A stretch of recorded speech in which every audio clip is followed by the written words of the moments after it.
सकते हैं, वो ज्ञान किसी काम का नहीं है। रावण का ज्ञान आचरण में कभी नहीं आ पाया, इसीलिए वो नाश का कारण बना, विनाश का कारण बना। विद्या ददाति विनयम, विद्या से ह्यूमिलिटी यानी विनय की प्राप्ति होती है। विद्या ददाति विनयम, विनयात् दयाति पात्रताम, विनय से ह्यूमिलिटी से पात्रता की प्राप्ति होती है। पात्रत्वा धनमाप्नोति, धनात् धर्म तथा सुखम, पात्रता से धन की प्राप्ति होती है, धन से आप धर्म का कार्य करते हैं और धर्म से अंततोगत्वा आपको सुख की प्राप्ति होती है।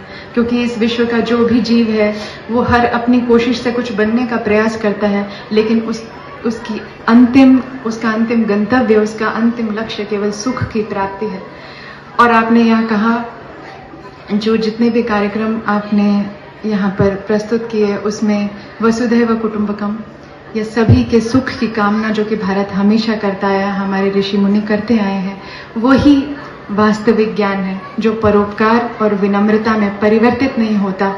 वो ज्ञान चाहे कितनी भी यूनिवर्सिटी से, कितनी भी बड़ी शास्त्री से, कितने भी बड़े ज्ञाता से लिया जाए, वो किसी भी काम का नहीं है। और यही कारण है मैं कहती हूँ कि जब भी आप विद्यालयों का चुनाव करते हैं या विद्यालयों में किसी भी तरह की शिक्षा देते हैं, तो आप अपने ज्ञान को आचरण में परिवर्तित करने का प्रयास करें। आचरण के बिना किसी भी ज्ञान का कोई मूल्य नहीं होता। और जितनी भी हमारी लोक परंपराएं हैं, आप क्यों इस तरह के कार्यक्रम और एनुअल फंक्शंस करते हैं जो आपने कई युगों को साथ मिलाया, उसका मैं एक उदाहरण आपको देती हूँ। आरंभ है प्रचंड, जो पीयूष मिश्रा जी ने लिखा है।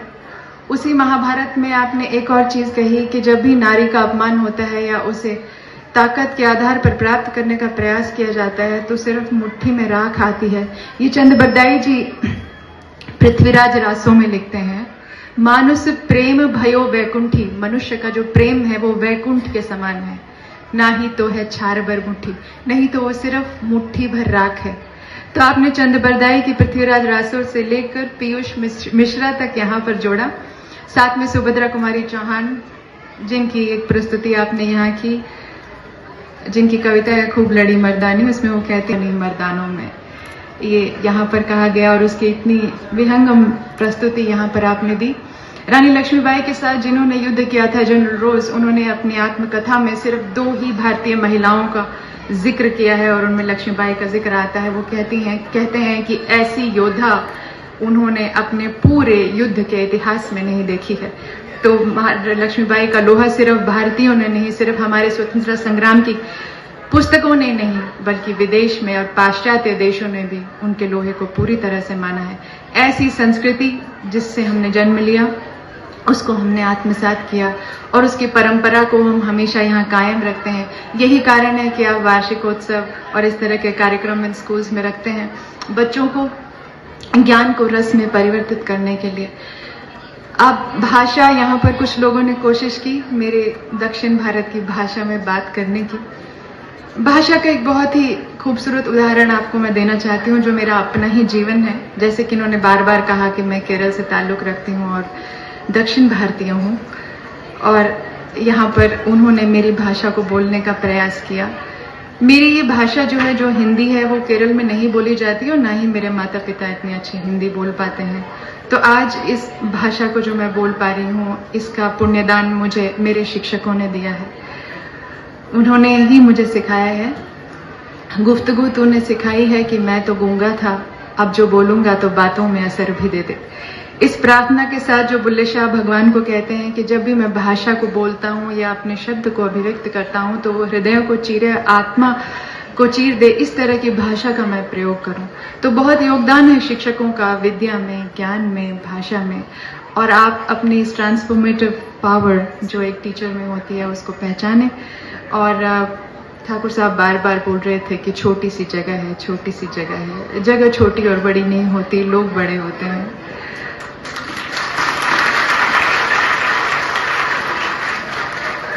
यदि आप इतिहास को देखेंगे तो पिछले 100 से 200 वर्ष में कोई भी बड़े आविष्कार नहीं हुए। बड़े से बड़े आविष्कार हुए हैं न्यूटन के समय में, सीवी रावण के समय में, बड़े से बड़े साहित्य की रचना हुई है प्रेमचंद के समय में। वो समय अभाव का समय था और उसके बाद भी वहां पर रचनाएं हुई, आविष्कार हुए। वो जगह तब छोटी थी, इतनी संपन्नता भी नहीं थी। आज तो हमारे पास पैसे हैं, धन है, सुविधाएं हैं, उसके बाद भी हम रचनाओं को नहीं कर पाते, किसी भी रचना को नहीं कर पाते। और एक रचना विहीन समाज की वजह से हम नशे की ओर जाते हैं, अवसाद की ओर जाते हैं, डिप्रेशन की ओर जाते हैं। डॉक्टरों ने बड़ी कोशिश की है इसे दवाई से ठीक करने की, लेकिन ये दवाई से ठीक नहीं होगी। समाज जितना अधिक रचनात्मक होगा, जितना अधिक रस से भरपूर होगा, वो समाज उतना ही सुख को प्राप्त करेगा।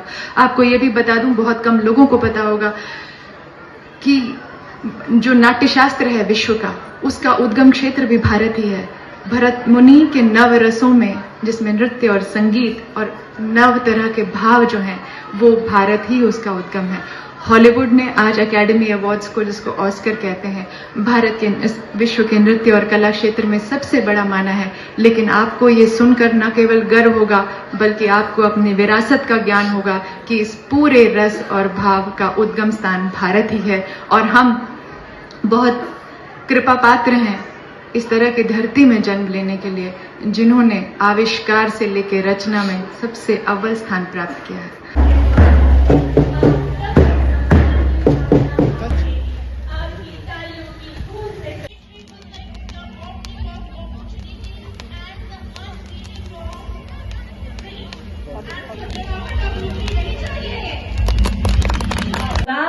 उनको कभी किसी ने ना देखा होगा, उनको कभी किसी ने ना देखा होगा। जो किरदार है आज आपका, जो किरदार है आज आपका, जिसको पाने को आपने कई रातें गवाई होंगी, कई रातें गवाई होंगी। उनकी गिनती किसी ने ना कराई होगी, उनकी गिनती किसी ने ना कराई होगी। बस आपकी किस्मत की ही दाद दिलाई होगी, बस आपकी किस्मत की ही दाद दिलाई होगी। Now I would like to request our welcoming committee, please come and pin up the badges to our chief guest and guest of honor. Teaching agility test में सवाल तनिष पलेगा। आपका हमारे बीच आना, आपका हमारे बीच आना और इन पलों को शानदार